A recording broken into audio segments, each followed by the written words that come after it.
So let me start my presentation. So good morning, everyone. I'm Seo, Director of Postdoc Fellow at Los Alamos National Laboratory. Today, I'd like to talk about the granular materials and their behavior under shock compaction. Next slide, please. Studies of granular materials span a wide range of domains and scale, from the microscale to field scale.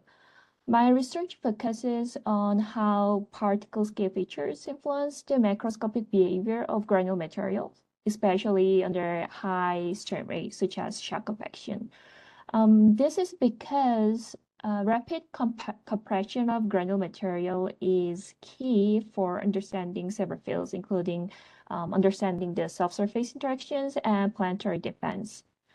Granular materials differ from continuous media because the arrangements of individual particle affects their overall behavior.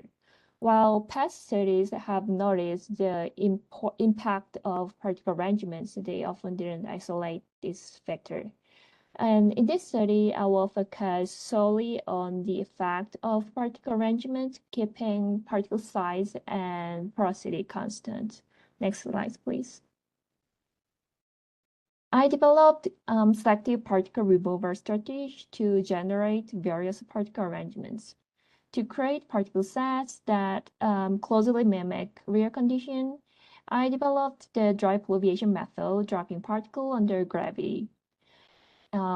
This is described from A to D in the figure. And I calculate the coordination number based on searching window strategy. With the calculated coordination number, I deleted particles having specific coordination number until reaching targeting porosity. For example, I deleted maximum coordination number while keeping other particles. Then we were able to achieve new pore distribution within the sample. So you can see it on relatively uniform distribution in the left column to the heterogeneous one in the right column. Next slide, please. And we developed a mesoscale computational modeling to simulate shock compaction tests. We used the flag hydrocode, which is based on the Lagrangian method. For this, we employed an isotropic elastic plastic material model with linear hardening, along with tabulated the equation of the state from Sesame table for deformable grains. Our simulations were based on experimental tests as outlined in the schematic of the simulation setup and validated, which you can check in my recent paper. Next slide, please. And to quantitatively analyze, we identify 3 reasons that make up the shock compaction wave based on the gradient profile of the field pressure: precursor, compaction front, and compaction end.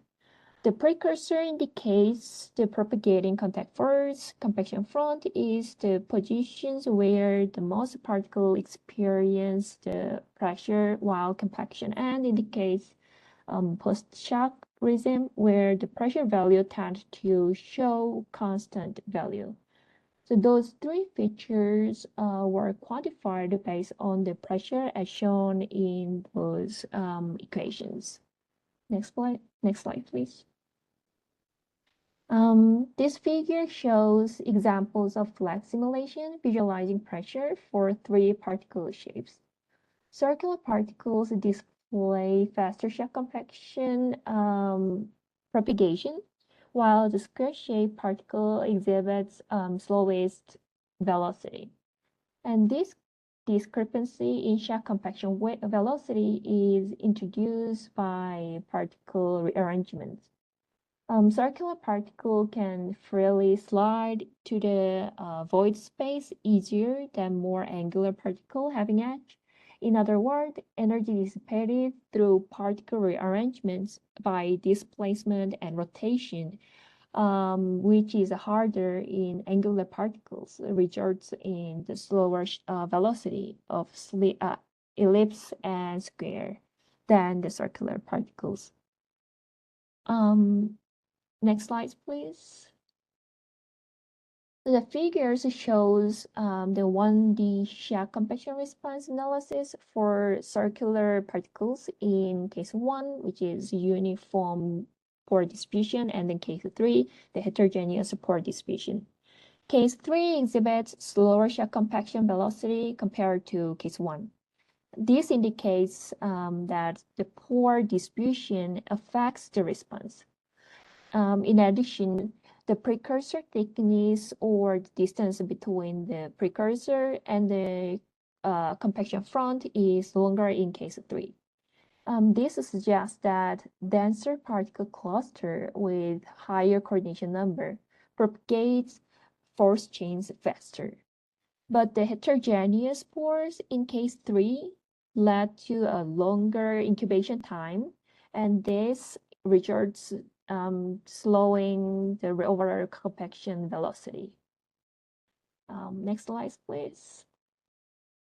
Here is a summary of the Shack compaction thickness and velocities for various particle arrangements. In general, compaction velocity decreases with larger pores, even at the same porosity. This effect is most apparent in circular particles and least in square particles. The slower shock velocity may be due to pockets from the larger pores that allow particles to rearrange. The simulation images shows that when the particles are near large pores, the pressure is dissipated and doesn't propagate until the particles are constrained by neighbors. And this results in a longer incubation time and slower compaction velocity. Next slide, please. So in summary, we conducted the study to understand the response of granular material under weak shock compaction through a mesoscale simulation model by validating experimental data.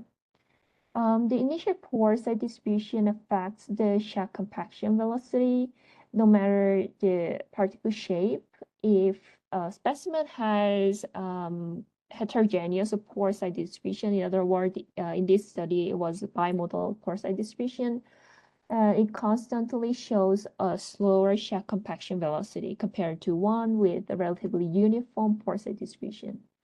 When porosity is kept constant, having more larger pores means the particles are more likely to arrange due to the pockets by large pores where the pressure can be released.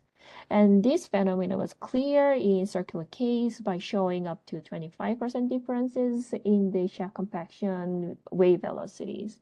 Thank you for your time, and I'm happy to answer any questions you might have.